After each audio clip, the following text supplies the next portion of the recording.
In our top story, the House votes to repeal the estate tax. This, of course, is the tax on your right to transfer property at your death.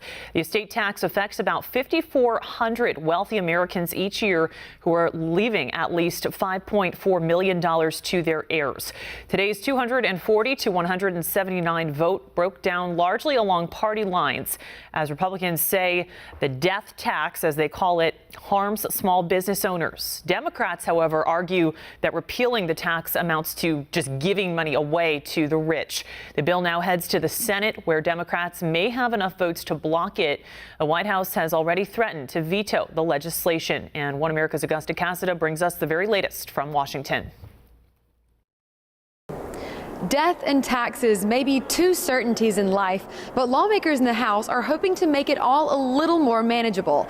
On Thursday, the House passed two tax bills, one that would make a permanent deduction in state and local sales taxes, and another to eliminate the estate tax, that's also known as the death tax, and is imposed on Americans with a large inheritance, most often in land.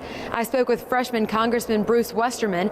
He tells me the estate tax actually hurts forestry management. I've seen firsthand what it does to families who have managed and taken care of forest land over time, and then someone passes away, passes it down to an heir, and the heir oftentimes has no option but to go in and sometimes even clear cut the whole tract just to be able to pay the taxes. The Arkansas Republican argues the tax has been imposed on families for too long. There's negative economic impacts, there's negative environmental impacts, and it's not just forestry either, it's farmland, it's small businesses, and it's just sad to think that we tax people even when they're in the grave. However, Minority Leader Nancy Pelosi claims Republicans are using failed trickle-down economics and that repealing the estate tax gives an unfair advantage to those at the top. 5,400 families